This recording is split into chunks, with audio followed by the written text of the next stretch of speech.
Tezpur football मैदान रे नवा दो सारना धरम जुमिद दिसम जायरगार को नवा दो 22 दिसंबर भाषा दिवस ᱧᱩᱛᱩᱢ ᱛᱮ ᱛᱮᱦᱮᱧ ᱯᱟᱞᱚᱱ ᱦᱩᱭᱩᱜ ᱠᱟᱱᱟ ᱡᱟᱦᱟᱸ ᱫᱚ 1855 साल रे सिदे कानू तकिना आयुते उनकना दागेते जहां दो टेनेंसी एट सीएनटी एसपीटी को मेता कान उनरे जहां दिसम पारगना जो जहां को जिसके तबन ओना दिन लेका तेगे तेहिन हो 2003 साल रे सालखान मुर्मू आयुते जहां 22 दिसंबर भाषा जितकर कान तबन तेहिन जनवा इगी तेहिन माना बातोय कान तबना तेजपुर मैदान रे आसो कनाई आरो जाते दिसम रे बन जगवर दागे मा नवा जगवर कमे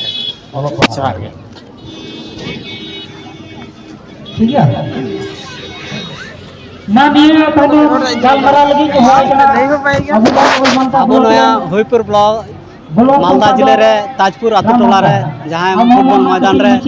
जहां 22 दिसंबर जितकर महा दिन रे नोंडे जहां प्रथम फास्ट हुई कना आले होनिया सान्ना धरम गुरु बाबा सुशील सोरेना आयुरते निया ताजपुर माटले शहर सेटर कान और साथे सनाम नेलिया को शहर सेटर कना आलेरन सान्ना धरम रेन कुड़ी कोड़ा को आरो जते नका खय जस्ती हरले जारको आर दाड़े को मा और हर आरो जस्ती जते को हजुमा और ऑल चिकी परसी रे जितकर दे मा और